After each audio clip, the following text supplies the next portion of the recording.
बाहर की प्रकृति को तो तुम स्वीकार करते हो कि हाँ, बाहर पूरी प्रकृति खिली हुई है, लेकिन भीतर भी वैसी ही प्रकृति है।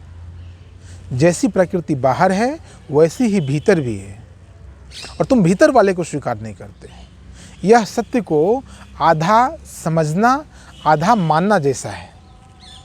जैसे ही तुम बाहर की प्रकृति को स्वीकार करते हो, वैसे ही यदि तुम भीतर की प्रकृति को भी स्वीकार कर लो तो तुम देखोगे बहुत ही बड़ा चमत्कार तुम्हारे जीवन में घटित होगा। कैसे? तुम जो कुछ भी छिपाकर करते हो, तुम्हें पता चल जाएगा, तुम्हारा वहाँ पर कॉन्शियसनेस जाग जाएगा कि नहीं, यहाँ पर छिपाकर क्यों कर रहे हैं, क्योंकि भीतर की प्रकृति तो देख ही रही है, तुम्हारे भीतर से आवाज़ आती है ना। इसका मतलब यह है, यह साबित करता है कि तुम्हारे भीतर भी प्रकृति है। तुम्हारे भीतर की प्रकृति तुम्हें कहती है कि छुपाकर जो कुछ भी करते हो वो गलत करते हो। तुम बाहर बस लोगों की नज़र से बचकर, कैमरे की नज़र से बचकर तुम गलत कर जाते हो। सोचते किसी ने देखा नहीं है। तुम्हारे भीतर भी कोई बैठा है, तुम्हारे भीतर की प्रकृति उसे देख रही होती है। तुम उसे समझ लो तो तुम जो छिपाकर करते हो वह नहीं कर पाओगे। और दूसरी बात, जिस काम को तुम छिपाकर करते हो उसी को सामने तुम करके उसको सबके सामने करने का सामर्थ्य तुम पालोगे।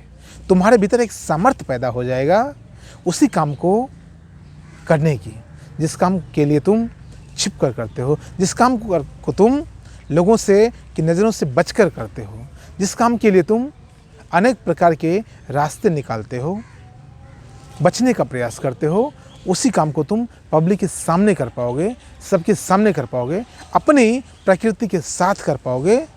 और जब तुम्हारी अंदर और बाहर की प्रकृति एक रस हो जाएगी, एकाकार हो जाएगी, तो तुम्हारे द्वारा जो कार्य होगा उसकी क्वालिटी वो उच्च से उच्चतम होगी। अभी तुम आधे मन से कार्य करते हो तो तुम्हें तब भी सफलता कहीं ना कहीं मिल जाती है। यदि तुम पूरे मन से काम करोगे तो सोचो, सफलता दोगुनी हो सकती है। तुम्हारे भीतर जो प्रकृति है वह उठ खड़ी हो जाएगी, वह बगावत कर जाएगी।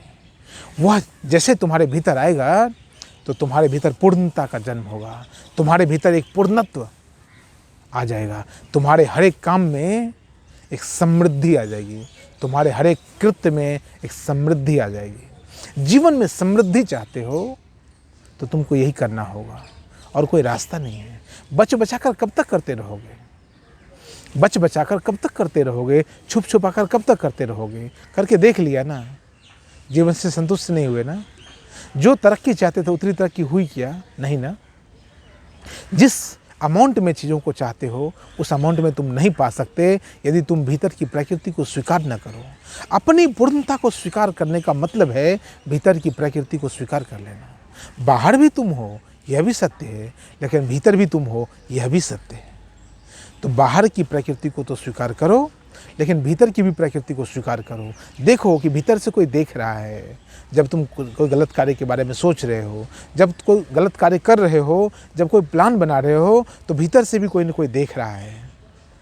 भीतर यदि देखना आ जाए तो तुमको दिखेगा कि तुम कितने अपूर्ण हो, कितने आधे और अधूरे हो। तुम अपनी अपूर्णता का ज्ञान, अपनी अपूर्णता का सम्मान करना सीखो, और तभी तुम्हारे भीतर पूर्णता घटित होगी, तभी तुम्हारा व्यक्तित्व सम्यक हो पाएगा, तभी तुम्हारे जीवन में समृद्धि आ पाएगी, और कोई रास्ता नहीं।